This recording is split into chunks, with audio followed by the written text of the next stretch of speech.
This week on the Sports Initiative podcast, I sit down with the lead under 15 and 16 coach at Leeds United Academy, Michael Morton. He discusses the environment that has been created at Leeds and how this can be attributed to Marcelo Bielsa, what he's learnt from watching Bielsa, and how this has affected the academy, as well as strategies for changing systems during games. As always, please help me grow this podcast by recommending it to friends and family. I hope you enjoy.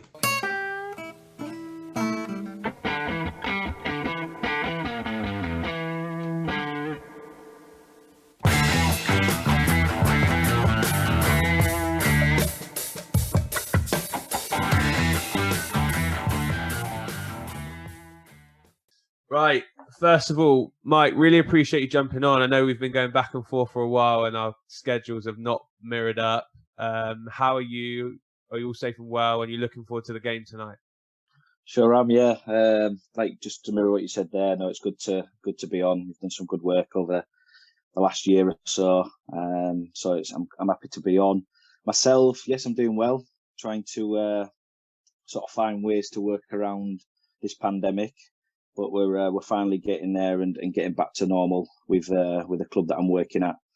And the game tonight, really excited if I'm honest.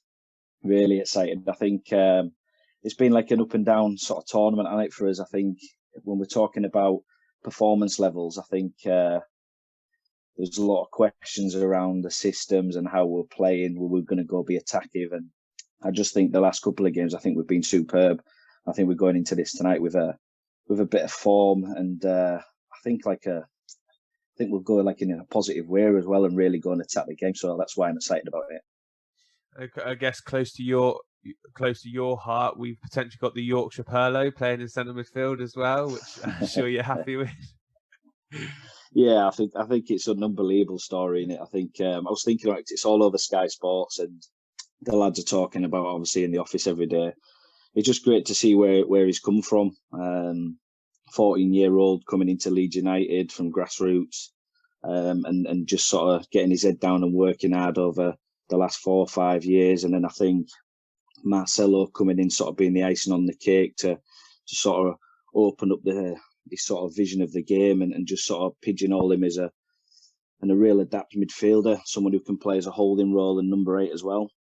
And I just think that like, since Marcelo's come on, I just think he's hit another level. And it's been like great to sort of see him put that England shirt on and sort of perform really well. You know, I think in his first couple of games, I think everybody was a little bit on edge to see how he'd do, but he's just shown his qualities and shown that he's really adaptable as well. And I think he's been one of the standout players as well. So, you know, we can't complain. Just hoping he puts in another good performance tonight.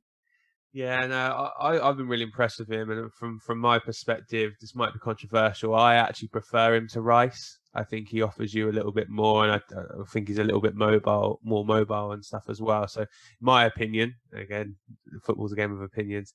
I actually prefer him over Rice, and if I had to choose one, if I was going in for a holder, he'd be the one that I chose. So, obviously, you've little discussion there around Leeds and whatnot. For people that maybe don't know you or haven't come across your work previously, do you just want to explain kind of what your role is at the moment, and I guess a little bit of a stop tour of how you've ended up there? Yeah, it's. I'll try to keep it short.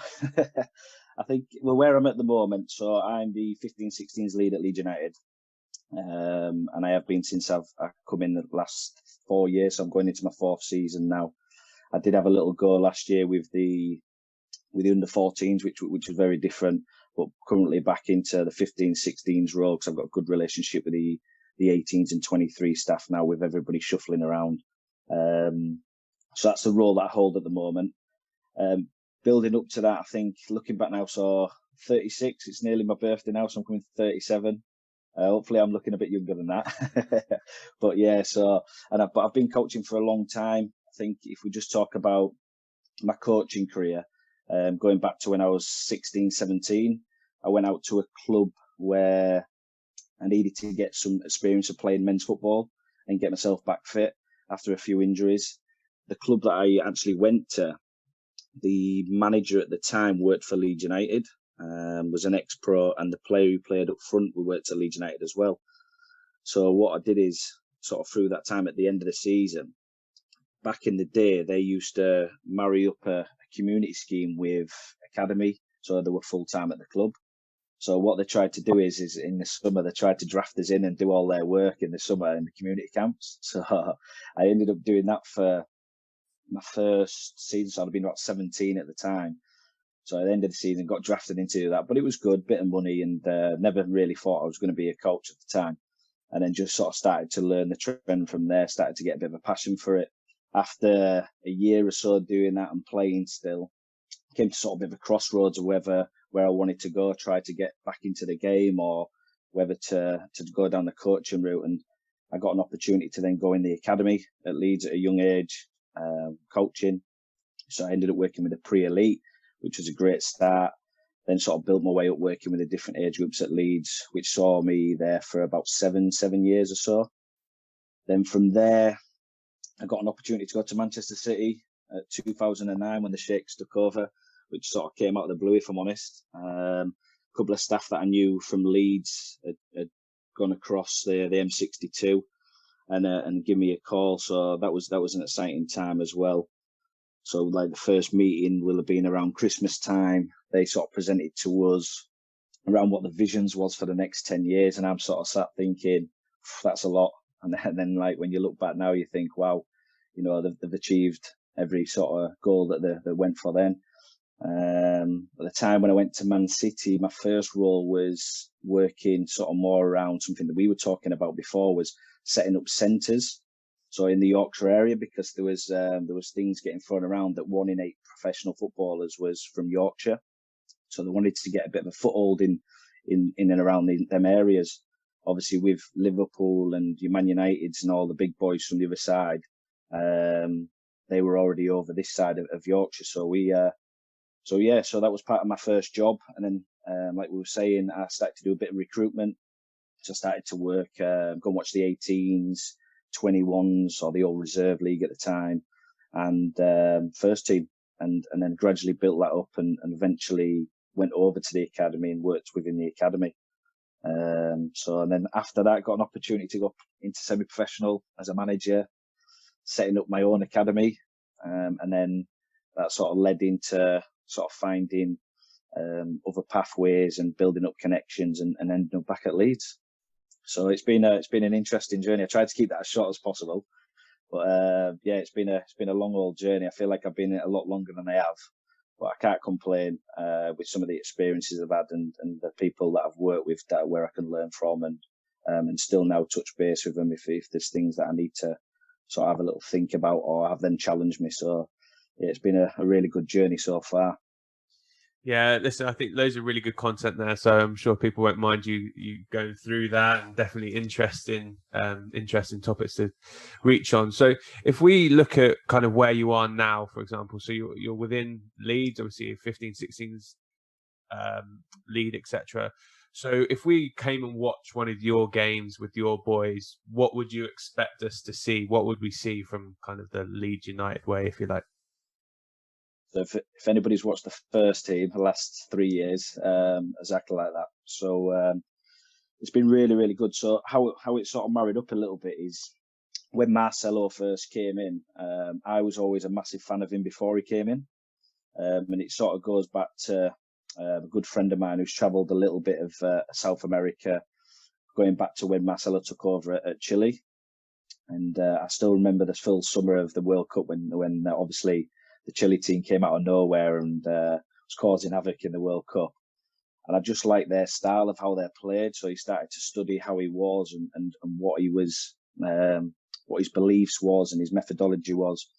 So for me, in my own sort of way of coaching and the guy I was talking about went to South America, he was my right-hand man. So our own methodology, style of player identity, whatever you want to call it, we sort of tried to follow what he did anyway. So when I first came in at Leeds at the same time as Marcelo, I had an opportunity to watch the drills. So I was just playing with the 15s, 16s, and credit to the academy manager and the head of coaching at the time, they sort of left the coaches to their own devices with just a bit of framework. So I was always trying to watch the first team and do things without fully understanding it, if I'm honest. So I started from sort of doing that and trying to tweak some of the stuff around the game model that we had and sort of mirror what he did. But now, which is a brilliant experience, and I think it's fantastic for all the coaches, from the 15s up to the first team now, we mirror the first team. It's something that the head of academy is big on, the head of coaching as well. And the sort of reason behind it is because obviously Marcelo not being afraid to throw in young players, and looking back, even like Jude Bellingham at the moment, which is an example, playing in the World Cup at 17-year-old. Why can there not be a Leeds United 15, 16-year-old playing in the first team if they're good enough? And the easiest way to sort of help them with that transition is sort of replicating or mirroring exactly what the first team do, so it's not alien to them when they get there. So this moment in time, everything's getting passed down. We're following the same thing. Obviously, there's certain things that we have to hold back because of the time that we have with them, and we don't want to overload them. But yeah, it's just mirrors everything from the first team now. You watch any game and we're on the front foot and really aggressive in everything we do. So hopefully that answers the question. Yeah, no, it does. And I guess for people that don't are maybe outside or not that familiar with Bielsa and his work previously, what key principles would you say there are within his play? So what key things would you say this is a strong belief of his? I think everything done with intensity.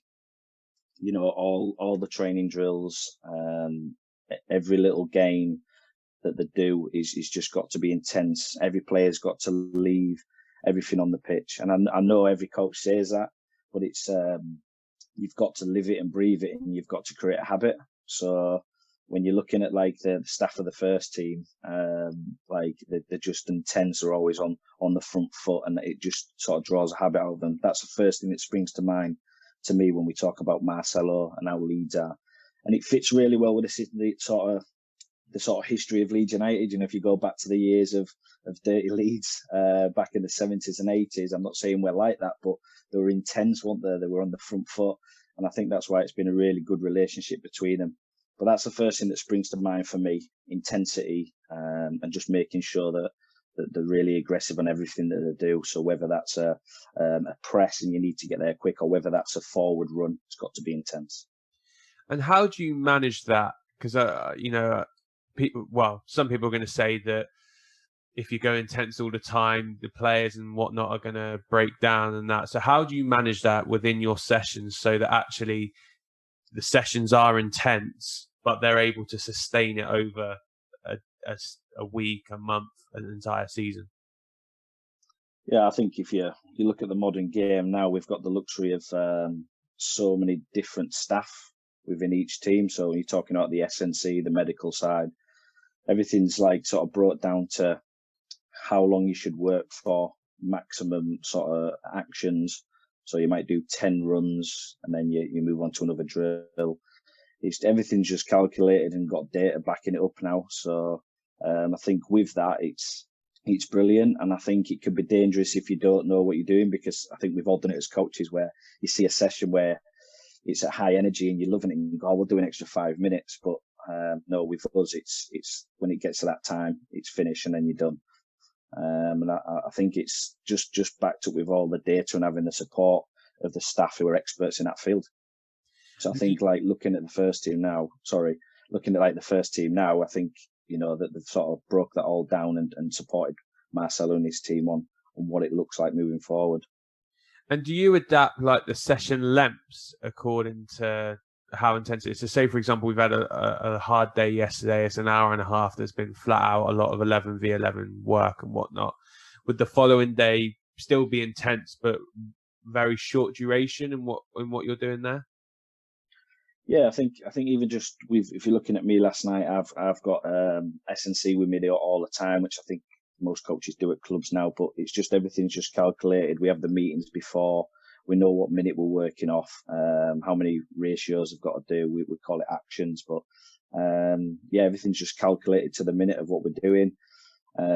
If we feel that, obviously we've got the GPS data as well, which we've got the luxury of that, so we know where they're at. And if the data comes back too high, then we have to tweak the next day. I think at this moment in time, I think right through from our age groups and to the top, we're sort of running in line quite well at this moment in time. But like you said there, that there is times where you have to tweak it, and it could be anything. It could be because the weather is really hot, or you might have pushed them a little bit too hard the day before. But it's just about adapting and just understanding what you can get from your players. The only issue that we've got is at 15-year-olds, you've got different players at different levels when you're looking at the physical maturity as well. So it's just managing their sort of workload and where they're at. But that's why we've got the experts next to us managing that. And so when Marcelo first came into the club, was there anything about the way that he worked or the details behind what he did that surprised you or challenged you in the way that you worked? Yeah, 100%. I won't go into too much detail around it, but I think just to sort of give you an overview, going back to when I said, like, I've watched him for a number of years and how he worked, I was expecting something totally different. I was expecting all this positional play, different systems and everything. But no, what he's done is he's just simplified the game. And I think you come across this as you get more experienced in football, you actually start to simplify everything that you do. When you're younger and you see new sessions, you deliver it and it's got loads of different things going on. And it's fantastic. It looks great on the eye, but have you actually got the detail in there for the individual and the team? So the biggest thing that I take away from it is just stripping back your sessions.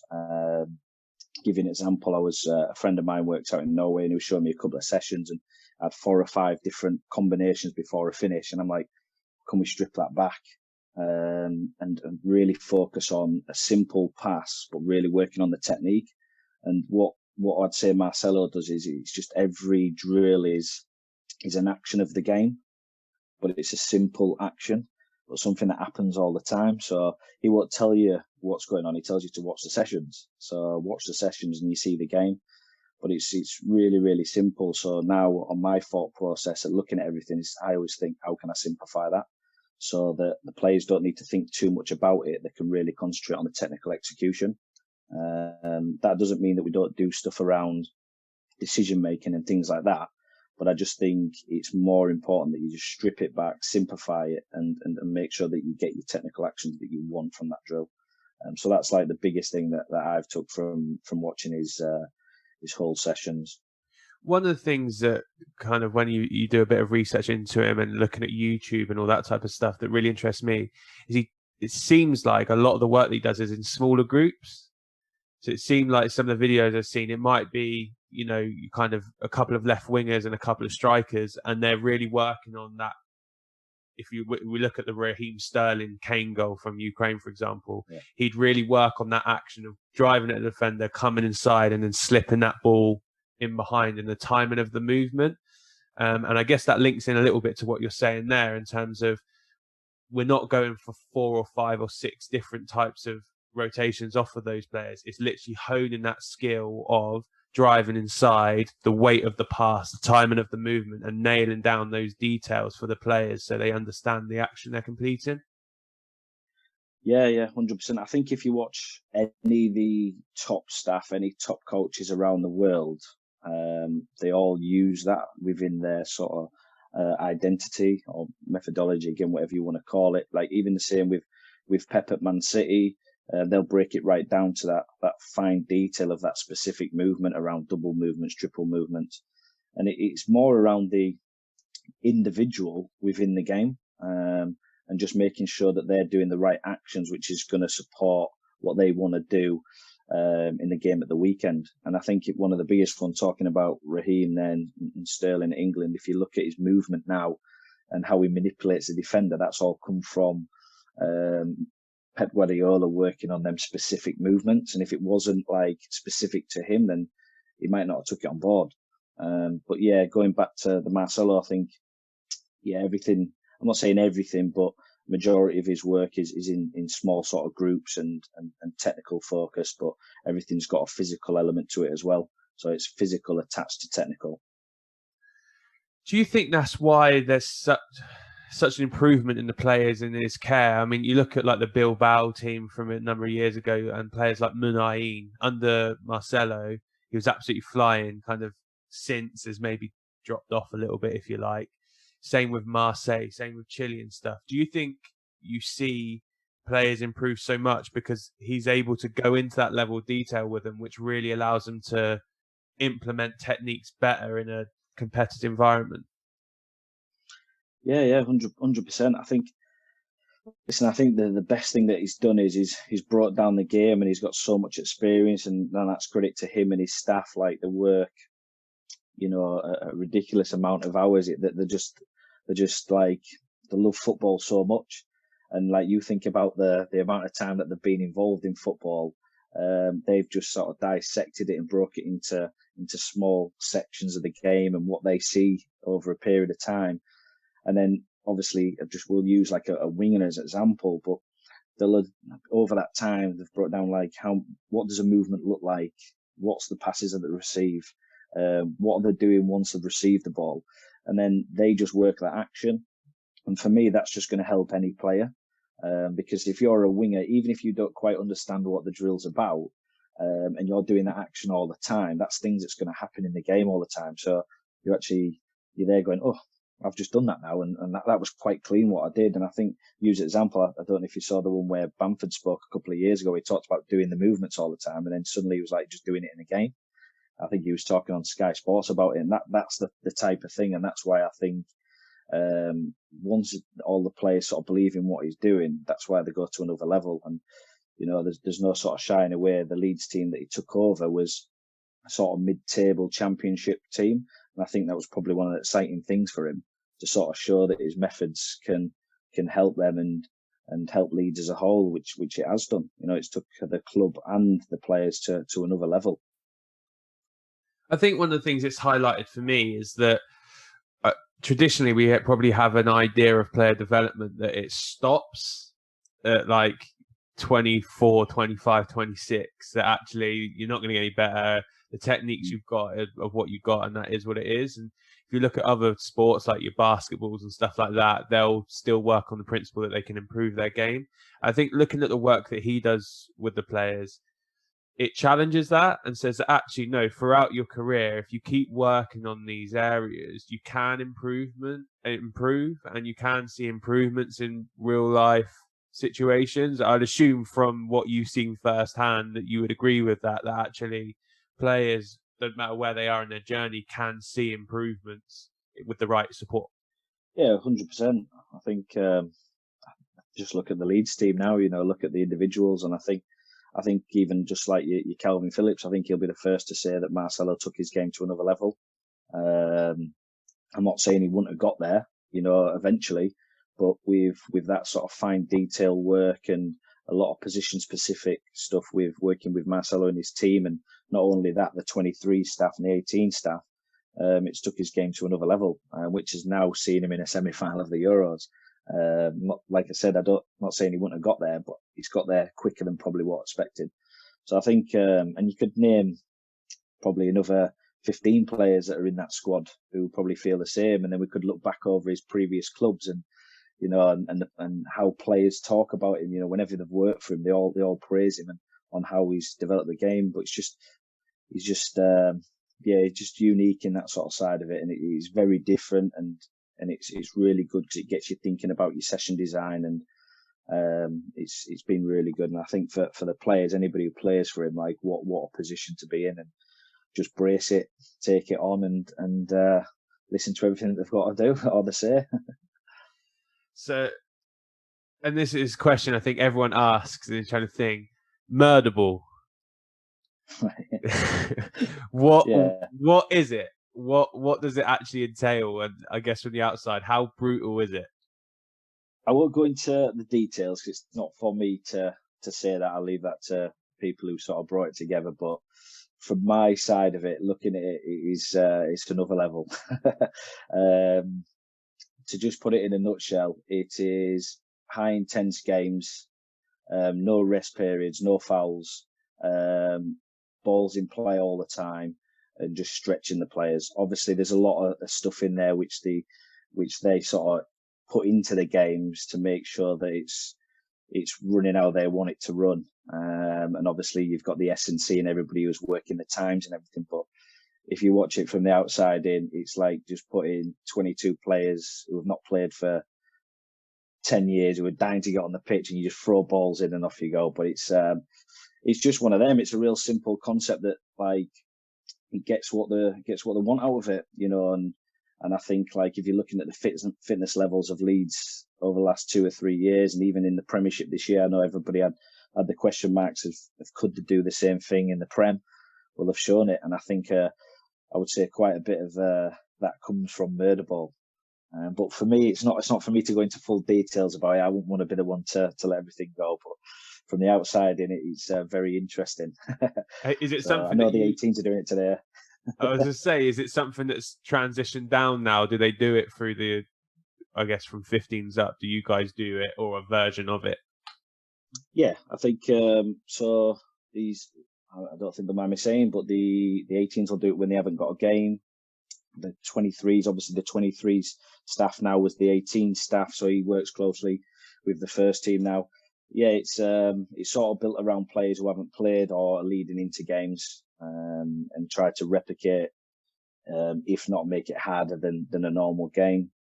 So everybody does it. We do it on, same with us with the 15, 16s, we'll do it maybe on a smaller scale, because usually when they're doing it, a lot of players jump up. So you might have some 18s jump up with the 23s, 23s with the first team, 15, 16s. So it's good. And like you say, it sort of replicates the game, but like, it's just interesting to watch. That's all I can say.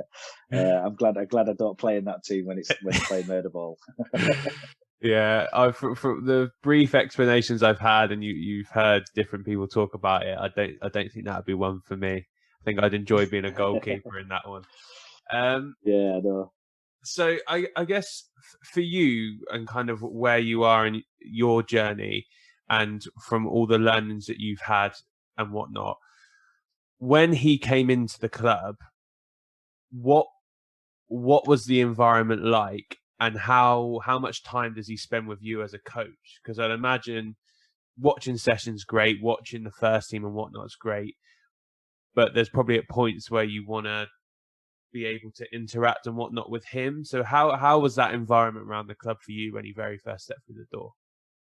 Yeah, I think when I came in at the same time, so it was an interesting one, because when we first all came in, we're all in the same type of office. But I think on terms of us sort of being in and sort of speaking to him, it's just so hard. I mean, obviously you pass across and you say hi and you see the first team staff, but honestly, like I've never seen, as long as I've been in football, I've never seen him and his staff or anybody work as hard as them.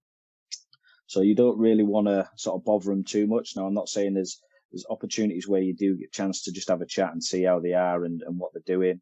But on terms of talking and asking, I remember when I first went in, I was watching a couple of sessions. He just tells you to watch the sessions, and that's about it really. That's the message that's pushed down.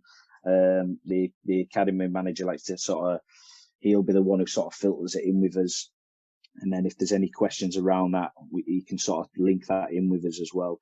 We're fortunate enough that the academy building is just right next to all the first team, so we can watch the sessions from start to finish every single day.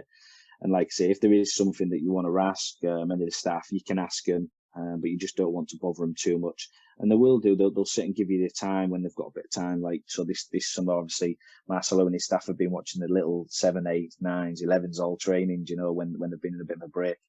So they do spend time with the academy. It's just at the end of the day, ultimately, the first team's their job. And obviously the work that they put into that, it's difficult for them to come and sit down with us and talk about it. But like I say, with the 23s working closely with them, the 18s now, it's just all sort of filtering down, and we're having more meetings about it. On the environment wise, just what's happened at the club since I've been there is just worlds apart. When you're talking about the training ground, it's like we've had extra buildings put in, the swimming pools back in, all the pitches have been relaid to the standard that he wants. And going back to when I was first at Leeds in the Premier League, it's like being back there again.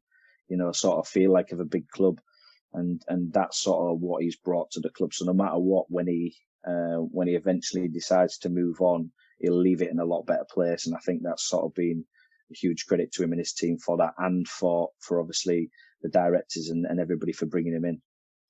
And do you think the standards? It sounds like they're kind of big on the standards of it all. So we're looking at obviously how hard they work, even as a simple one. That if you're an 18s coach and he's working that hard, you can't be going home halfway through a day, because it's like, well, you know, him and his team are right there with the relaying pitches, swim pools, and that type of stuff. Do you think the standards, just in terms of what he's brought in, will be sustainable moving forward for the club? Because, like, even for me, the outside looking in and hearing stories and stuff, Leeds were always a massive, massive club. And it seemed like you said, like the swimming pool thing. People may not know. You might want to talk around that or not, but like shutting those things down, letting go of your pitches, they're little standards that slowly over time probably eradicate kind of the identity and profile of the club. Whereas if you've got someone right at the very top going, no, that needs to be right, this needs to be sorted, it brings everyone and drags everyone along with him. Yeah, no, 100%. But I think there's people in the club before. Obviously, Marcelo came in. Obviously, when we're talking right at the top, the chairman, the director of football, academy manager, they've got the same mould though. They work every hour, live and breathe Leeds United, and I think that's like partly down to them why Marcelo's come to Leeds United. I know about the history, but if they hadn't worked hard to get him hit, if they didn't have that same mould, they wouldn't have got somebody in like yourself. And sort of him coming in, obviously understanding what it's like and what his standards like, just changes the whole tone of everything. Not so much the guys that we talked about, like academy manager and director, but for us as coaches, you sort of seeing the standards that they're setting and you have to sort of follow. But on the flip side of that, I think it's great for young players, because we've got a lot of good young players and we always have done at Leeds United. But for them now, looking at the standard and looking what the first team do to then the 23s and the 18s, it just filters all the way down.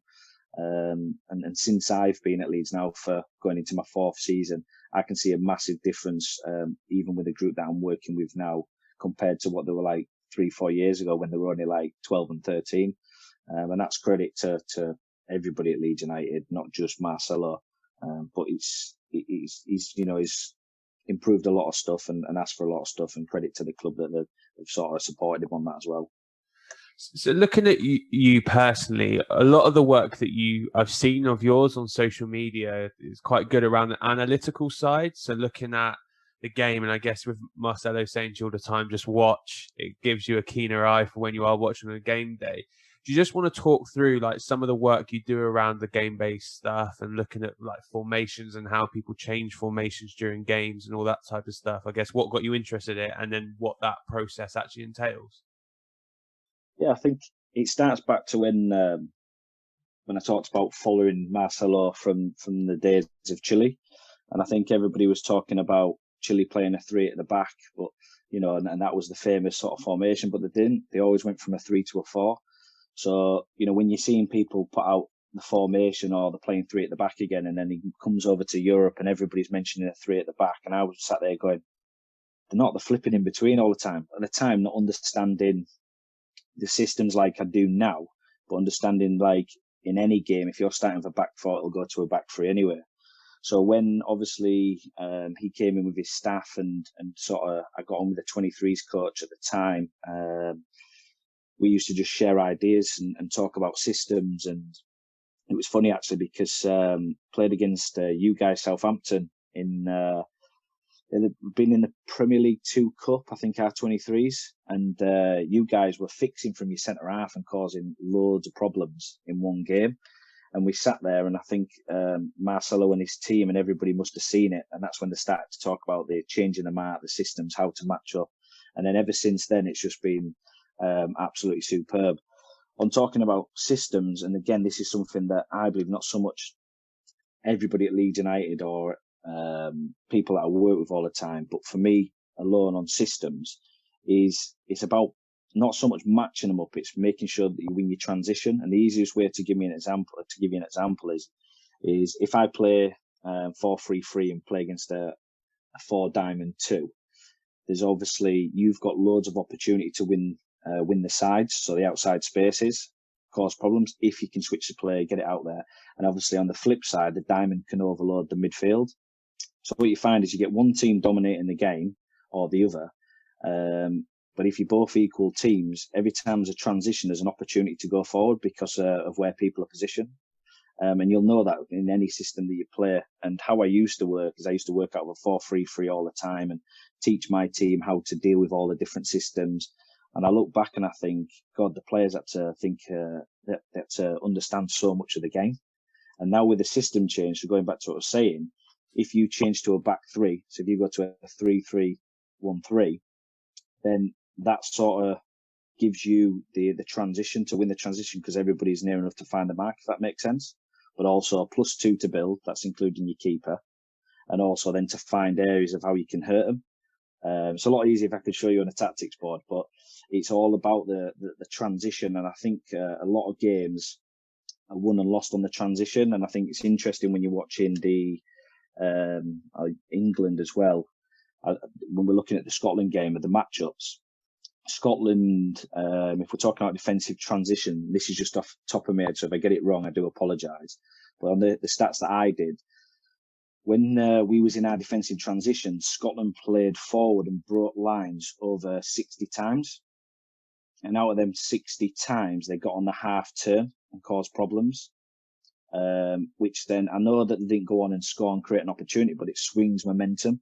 So suddenly we're on top, and then the break the line, they go into the forward who's on the half turn, the centre backs run through, goes with him, gets on the turn, the next thing you know, they're 30, 40 yards up the pitch, and then the Scotland fans are singing away, and momentum just changes. And this is the types of stuff that you see a lot now with the system stuff. And I just always think in my head now, and the staff who are working with me, and I'm pretty sure the 18s, 23s and the first team are thinking the same.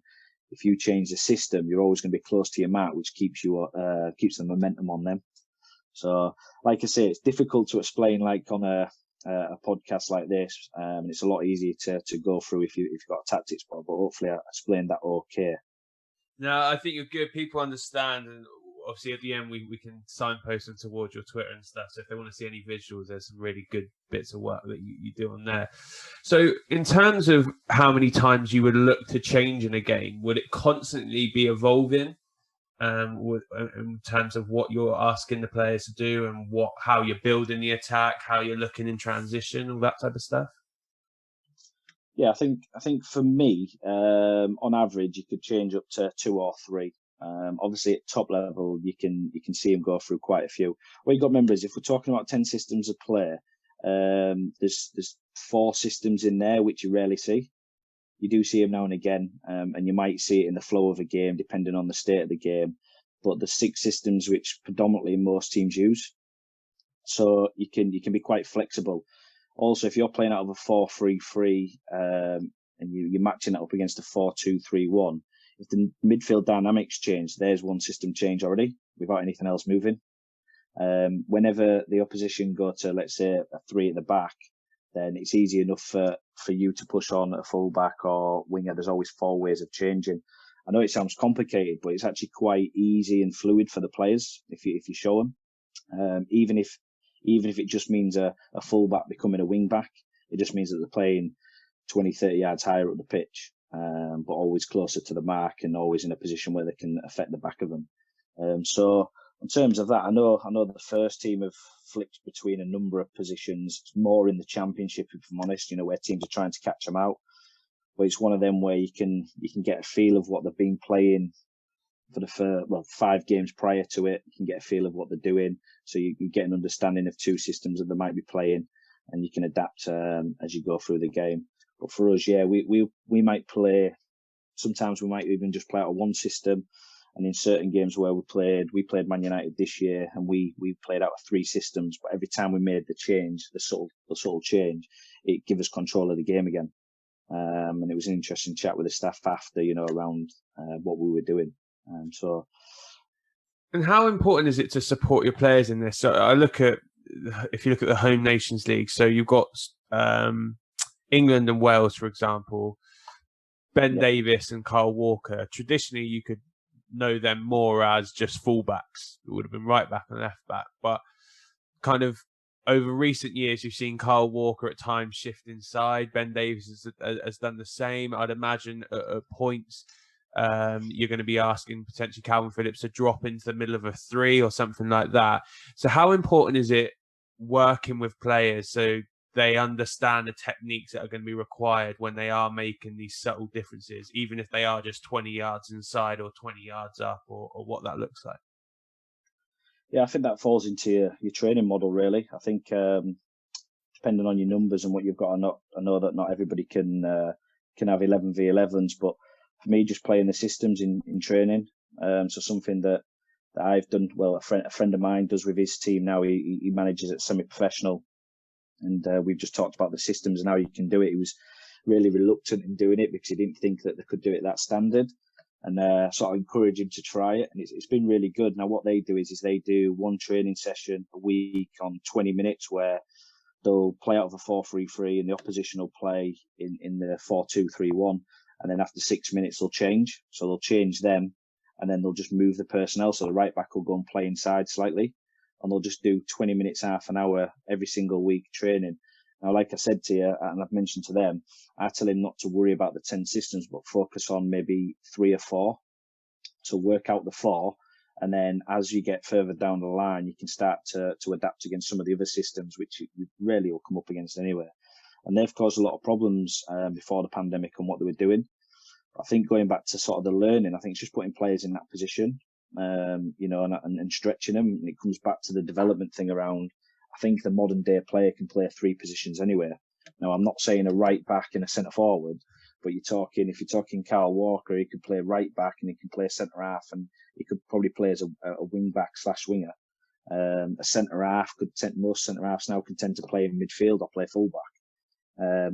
If we're talking Calvin Phillips, he can play as an 8, he can play as a 4, and he can play as a centre half. And I think just the way the game's going now, I think it's really important that players have got to be adaptable and be able to play 3 systems. And you see Maguire talk about with England now, saying that he's really comfortable from going from a back 2 to a back 3. And I just think that's the way it's going. And I think as coaches, I don't think there's anything wrong with putting players in that position all the time, and just tweaking where they play, as long as it's not, like I say, something a little bit out of the box where they're going from right back to a forward. It's a million miles away from each other. That, but so that's how I would look to do it, and just try to keep doing it every single week and stay consistent with it, and making sure that they're playing over maybe 2-3 positions. So would this be a time now, kind of in pre-season stuff? Obviously, I know you're looking to build fitness naturally, and probably, well, I used to run up hills because that's what we had to do, but as everyone, a little bit of running and stuff. But is that something you're looking to try and integrate into those new players, of going, at points we're going to switch during the week and we're going to have 6 minutes on this, 6 minutes on that, and just slowly integrate it in so they get the idea that actually this may come further down the line and it's not going to be a shock? Yeah, I think if we're looking at the players that I'm working with this year, they've been doing it now for 2 seasons. So even last year, they was doing bits. It sounds quite daunting to a lot of people, and same as me. I used to work out of a structure all the time. But I'd say when you're doing it, it's actually simpler than you think. It's just making sure that you put the players in that sort of situation quite a lot. I do it all the way through the season. I try to fit in, a 1 session a week where we do something like that.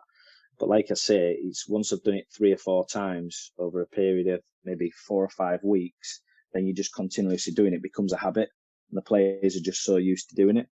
There's obviously a lot of things that you have to work on, which we don't need to go into now, around like sort of changing the mark and things. But on the system stuff, it's quite easy and quite flexible.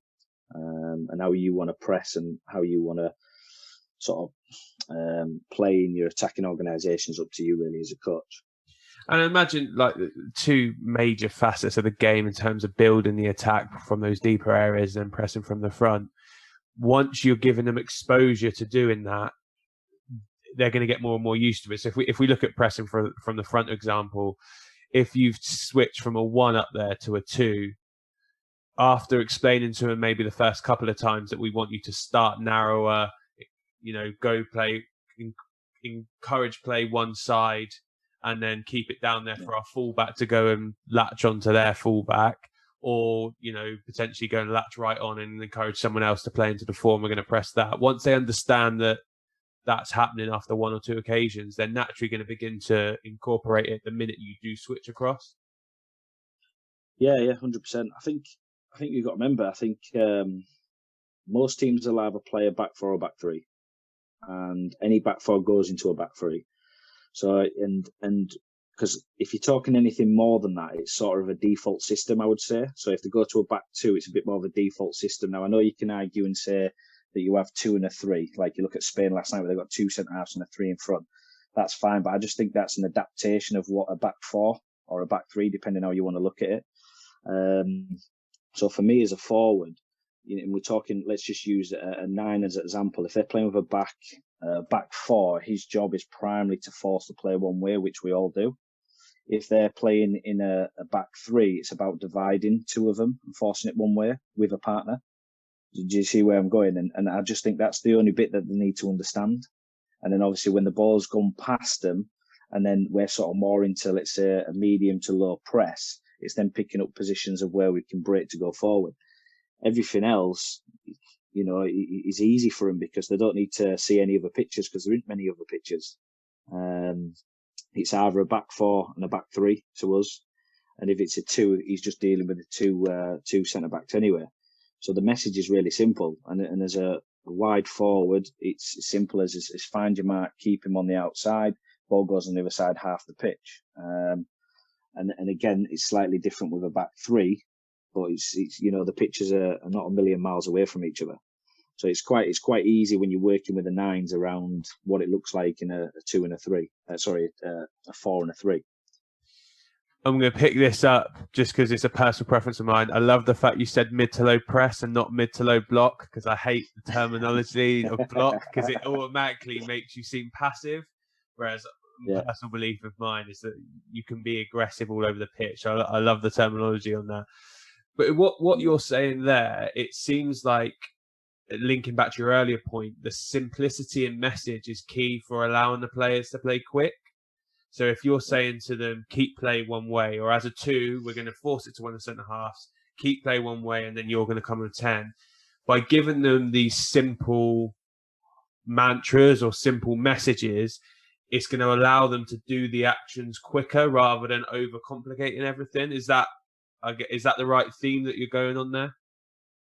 Yeah, 100%. And I think that's what the system matchups gives you. So again, going back to the England-Scotland game, like there were, I think off the top of my head, again, if I get it wrong, I do apologise. I think there was 6 players out of that starting 11 who had multiple roles in the defensive organisation. So at one point you had Kane screening the 4, then he's pressing the back 3, and then you had Foden who was getting caught in between, and then it was James who was playing at right back at the time. Does he become narrow? Does he go? And the same on the other side. And I just felt that everybody was stuck in between dual roles around screening and pressing. But then if you get the system matchup right, you matched up everywhere below you. So you've only got 1 or 2 actions to think about, and you're not getting confused with what you're doing. And that comes back to like the simplicity of, for me, of just changing the system to make sure that you can find your mark, and then you're looking off your same actions as a forward if we're talking about pressing.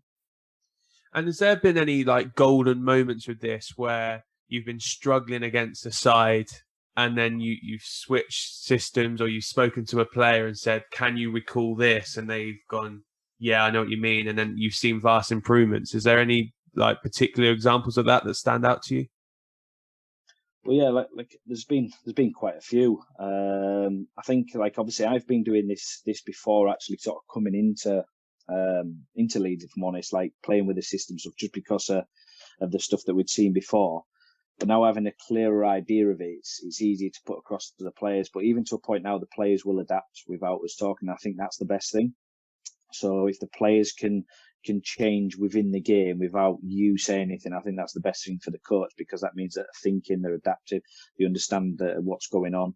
And there was one this season when we had a cracking game against Man United, and top side, and earlier on in the season they had a bit of a thumping by him, and was in a bit of a cross period of what was going on, players stepping up and things like that.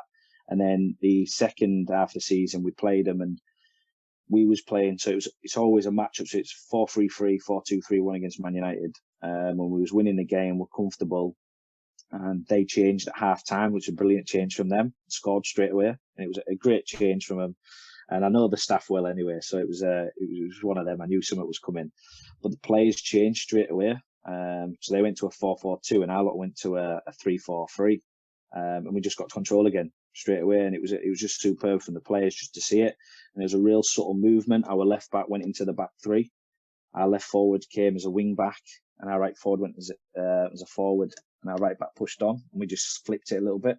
And then midfield obviously pushed on, but it was just really, really interesting how they did it, and yeah, that was a good moment. Although I've seen it over the last 2-3 years now, it was just good because that springs to mind, because it was obviously not too long ago.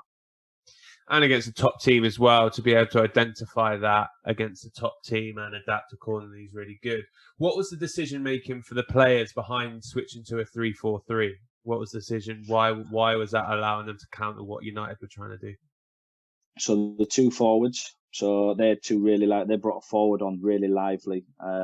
So that if you're looking at it as a back four, they put the two forwards on. You've got 1v1s right in front of your goal.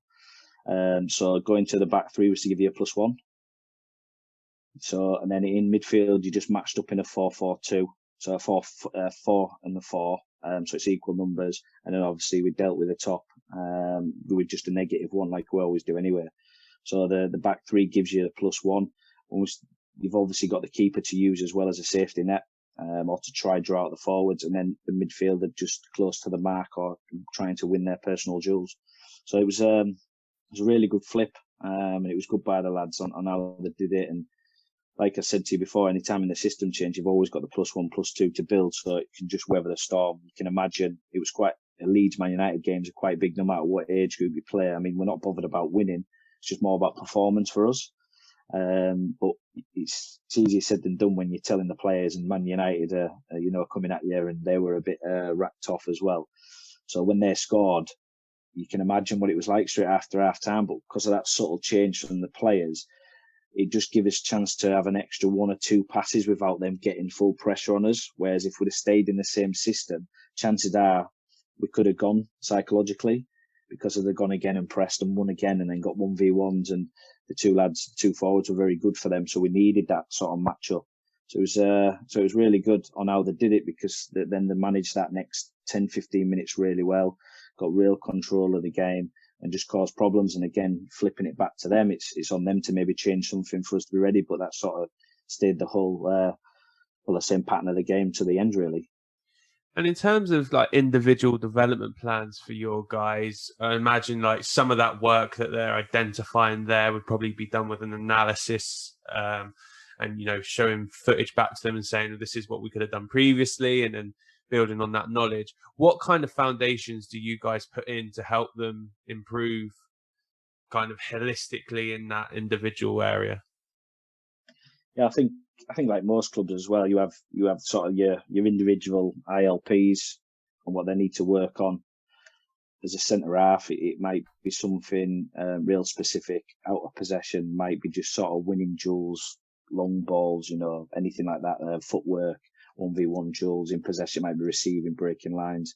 But talking on the tactical side, it's just subtle clips after a game with the analysis around system changes, what it looks like. Any game we can get hold of as well, in the world that can show that, and then just sort of reminding them over and over again of like, this is why we do it. But it's just sort of marrying that. We don't worry about it too much. We more worry about the individual. So going back to the position specific stuff, it's more around like the sort of technical actions in and out of possession, and then just drip feeding the system stuff. But most of the system stuff's just done on the pitch. Like I said, in 11v11 or 8v8, however you want to get it across to the players. So most of that stuff's done on the pitch, with a subtle reminder before the game. If we know we're coming up against them, just a couple of videos of like, this is what it looks like and this is why we're doing it. And on the action front, how much space like per week do the lads get in order to go and practice those? So if it is a centre half working on his distribution into the 9, for example, how much opportunity during the week does he get to practice that, and what support mechanisms have you got for him to be able to improve in that area? Yeah, we've sort of been lucky enough. I'm just going off back end of last season. There was 4 staff with me at them age groups. All sort of all played different roles really. Some are more defensive, some are attacking. So what we do is, and somewhere in the week, so if we had 3 training sessions, 2 out the week they'd break off and go do at least half an hour position specific. If there's less coaches, what we tend to do then is break them into 2 halves. So like your core and your hat. So it'd be your defenders and your defensive-minded midfielders, your attacking midfielders and your strikers, or your 3 forwards would go off and work. But we look to, if we've got 3 sessions, 4 sessions a week, we look to do it a minimum of 2 sessions a week, just to really go after what we're going after. So, like example, this week we've already done an in possession, out possession, and in there we've broke off and done some individual stuff already. Also with team stuff when we're talking about like high pressing and building. So, but twice a week if we can. And then do you have like a curriculum base that you have to do in and around that? Or is it, do you have a curriculum base in and around that you have to work off of or not? Yeah, I mean, if you're looking at Leeds now, we've obviously got academy manager who's superb. We've got head of coaching now who's coming, who's FA background and everything. So we've got a really good balance. The mentor who comes in from the FA is top draw. So like when we're talking about like a curriculum, we have got a framework that we go off. But what I quite like about the academy manager is not there telling you must do this session. The only things that we've got is we've got a framework that we work off. So that's making sure that we sort of hit all 4 phases of the game. So, if you're talking about your attacking organisation, defensive organisation, and then the 2 transitions. So as long as you're sort of hitting them throughout your week, they're happy with that. And then there's certain elements that we need to drip feed down from the first team, which is sort of coming more into play this year. So it might be, we'll have to do maybe 2 out of the 10 technical practices from the first team in possession and out of possession, which is fine because I think that comes back to what we talked about earlier in the podcast around we want to try and make sure that transition from a 15, 16-year-old to 18s to 23s and first team, it's got to be a lot easier so that we haven't got a 15-year-old going in with a 23s and he's never done the drills before. So that's good. So we have a bit of our freedom to sort of work within the framework. And then obviously we've got certain things that we need to do. And I think it's a really good balance for a coach because you can do some of the stuff that you like and then some of the stuff that they're wanting you to do. What's really interesting about that is, so I did a webinar, if you like, with Red Bull Salzburg, Inter Milan, Athletic Bilbao and ourselves, and we were doing something. And Athletic Bilbao highlighted that they do that across the age groups. So they have certain drills that they'll do the entire way through the pathway, which, considering that's one of Marcelo's previous clubs, would suggest that's something that's stuck in terms of allowing the players not to have to worry about getting used to the drill. They can work on getting the outcomes out of the drill rather than having to get used to it. So it's interesting that that's something that's obviously feeding into you guys as well, and is allowing that transition for players when they do move across age groups, etc. Yeah, like I say, it's really important, and I think with not only that, the 23s and the 18 staffs are top draw as well, and they're doing the same thing. And listen, when you start getting to that top end, it's the business end of football, in it. So the last thing they want to be doing is teaching a younger player the drill over again. They want to make sure that they can come in and really see what they're like. And I think it's better for a young player as well, because you've got a number of factors as a young player. If you're going into the first team environment at 16, 17-year-old, the first thing you're going to be starstruck, because you're going to see players next to you who are internationals.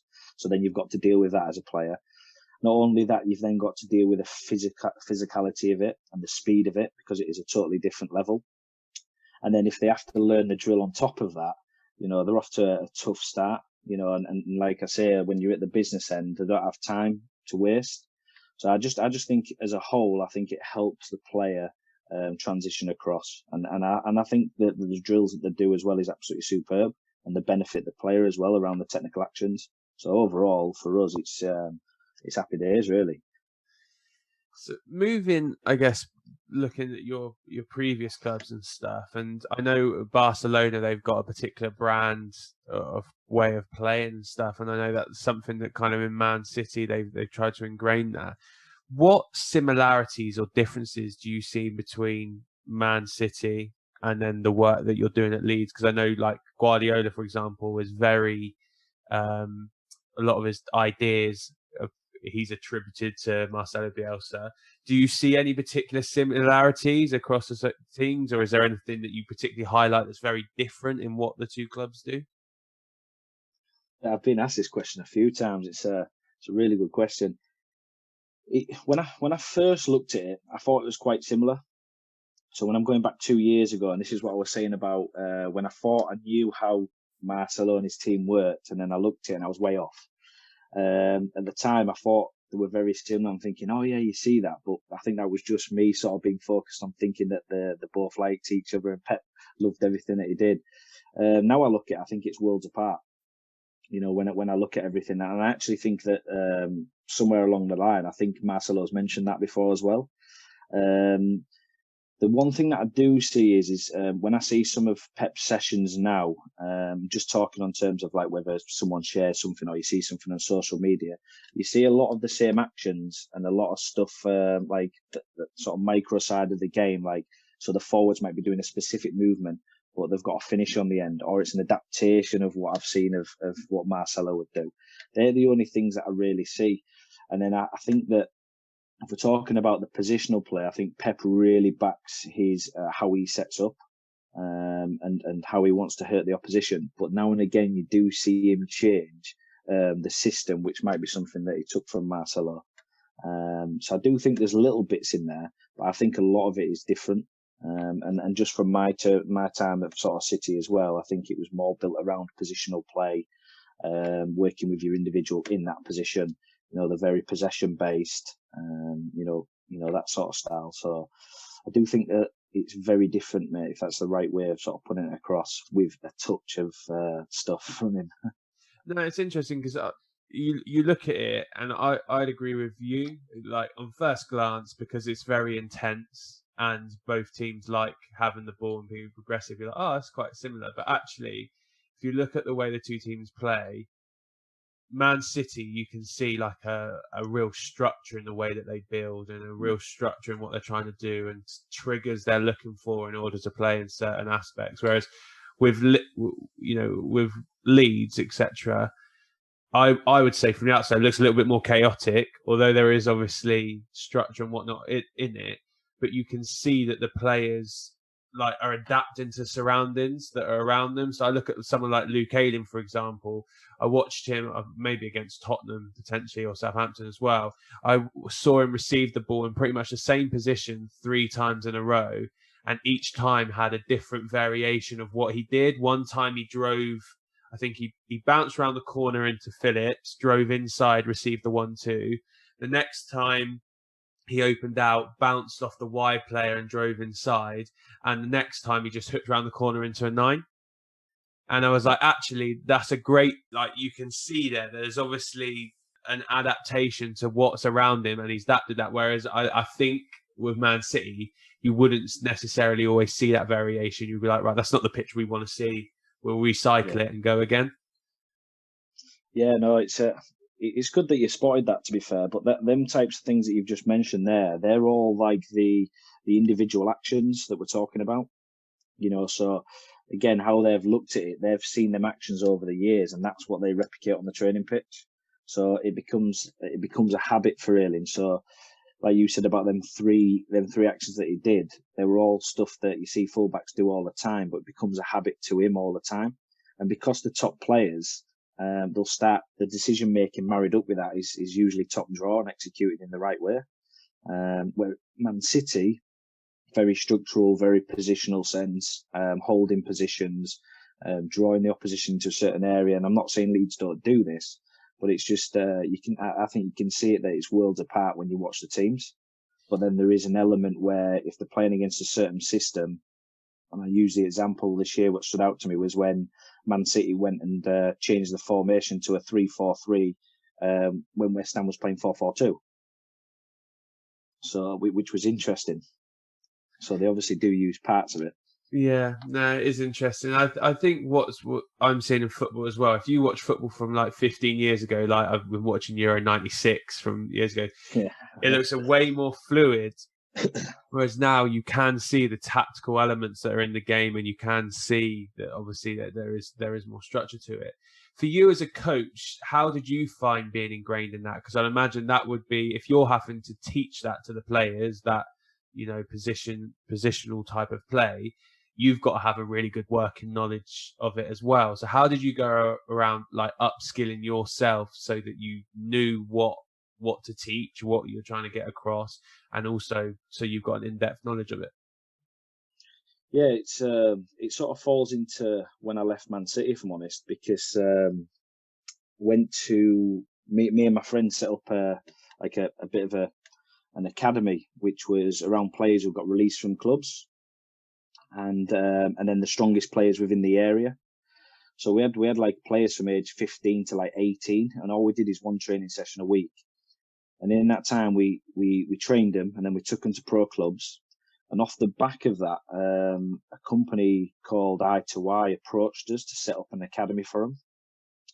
And in that time, and I won't bore you with it, but like in that time, we set up an academy over 4 years from age 7 to 21s, where we had a full college program from 16s to 19s.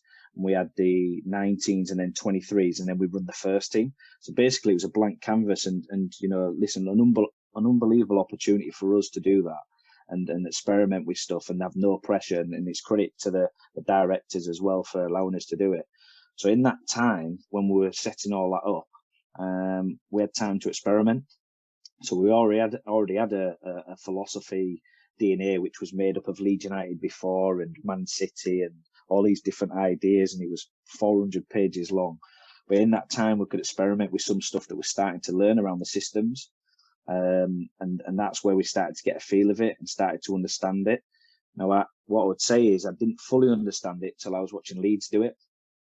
What they did is they made it a little bit more simpler. So I was in a sort of fortunate sort of position to have had 4 or 5 years of experiment with that, right up to being a manager, like in non-league. So that sort of helped me sort of grow my mindset around it and what the positives and negatives were from it. Don't get me wrong, listen, we got it wrong loads of times. We did some prep on 2 formations in pre-season, played 2 pro clubs, were absolutely brilliant. Got to the first game of season and got absolutely done. We lost the first game and we're way off here. So a lot of it was trial and error. So then you get to a point where when you're going into Leeds United, and then you've got the experts who are doing it. And because my mindset was that way anyway, where I was intrigued, I sort of asked more questions and started to get a feel of it. So I was lucky and on that sort of aspect. So yeah, building up for 4 or 5 years before I even got to Leeds was a bonus. And then obviously when you've got staff around now, the 18s and 23s, where we can all throw ideas at each other and everybody's doing the same thing. The academy manager will come watch a game. Even this year, we were playing Arsenal, and he popped down and said, "What are you thinking system-wise?" Which I don't mind, because it keeps your mind sharp and keeps challenging you. And he was right, and we flipped it slightly, and it helped us. So when you've got everybody sort of thinking the same way, it's really, really good. But yeah, it's been a long journey. But once you get there, it's actually not that difficult to understand if I was to sit there and show you on a tactics board. Is there any one thing that you would steal from your time at Man City and go, this was my one key takeaway of like brilliant practice or brilliant environment or anything like that, to any environment you went to moving forward? Yeah, I think at Man City the environment's superb anyway, and I think as a club and an organisation, there's not many better in the world from what I've seen. And how they look after the staff and how they work together and all believe in the same things, a blueprint. Now, it doesn't matter what it looks like, but it's just how they all believe in the same thing, and how the players believe in it and they believe in the model. But you've got to remember, it produces good players as well. They're teaching them to play the hardest way of football, if that's how you want to put it, so that no matter what environment they go into after, they've got all the technical actions, they've got the positional play. And then if they go and play for a manager who maybe plays a different way, that should be easier for them. So I think that is something big to take away from it, and plus also coaching positional play. I think you've got to understand, like, even with what we do, and you're looking at the first team right down, we've still got to do positional play. We've got to understand where people have got to be. So just taking little things like that from them, but really, really good club on what they believe in and the environment they create. Listen, I know that our time that we'd allotted is kind of fast approaching. So for me, and it's something I ask everyone, it might be challenging. Who is the best player or coach you've worked with or against, and why? Player or coach? Player or coach. Best player I've worked with is a player called Ronaldo Vieira, who's currently at Southampton. Reason why is because he came into that academy I was talking to you about at 13-year-old, moved over from Portugal at 11, 12, couldn't speak a word of English. A friend of mine saw him playing for school with his twin brother, and at the time we used to have the training was in York, which is about 40 minutes away from Leeds, and they were Leeds based. And we were talking about, would you like to come down training? And only one of the brothers could speak English at the time. And you're talking 13-year-old, but we'll think about it maybe next year, but we'll come watch more games. And they asked what time training was and where it was. And they literally turned up training one night in a little Benfica kit. And we had players who were like 15, 16, even players who'd, won't mind me saying, a player called Jason Mike, who was at Leeds United, could have gone to Chelsea, but he had some really bad injuries, bless him. He ended up training with us to get fit to go back into semi-pro. And you've got these two little Portuguese kids who were 13-year-old in a Benfica kit who had got to this place in York. And I just think there's a couple of reasons why. One of the best is, one, his attitude to get there. You don't see that in many kids. They'll look at it and go, that's going to be 2 buses. We don't know where it is. I don't speak English. But then his attitude to learn. And when we got into 15, 16, we took him to a couple of clubs, didn't take a chance on him. And then eventually came into our college program, played a year. And in that time, we had a close relationship with Leeds, and they took a bit of a punt on him. And then the rest is history. Got himself in the first team within 6 months, played 40-odd games for Leeds United, and then signed for Sampdoria. And, one of the pictures came up this year of him and the actual Ronaldo, playing alongside each other, against each other. And it was just like, that was like one of the best things. And I just think so proud of him because, and I use his story with everyone, is it wasn't easy for him and he wasn't the best player. But his drive and his ambition to just get better all the time, and the stuff that he did to get there, he deserves it. And I use that story all the time. So that's sort of why I would say the best player. Perfect. Seems as good an answer as any. But Mike, listen, really appreciate your time. Loads of really good stuff there, and I'm sure there'll be plenty more content for a second podcast. So at some point, I'll try and get you back on, and we can go through like the other 15 years of your career that we didn't even touch upon. We'll get a tactics pod for next time. Yeah, sounds good. Listen, really appreciate your time, mate, and I'll catch up with you soon. Thanks for having me on, mate. Thank you.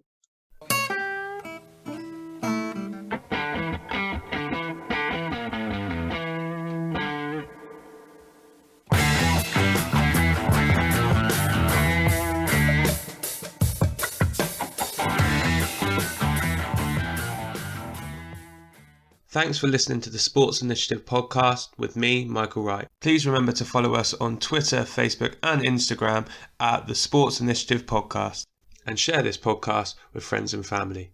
I'll see you next week.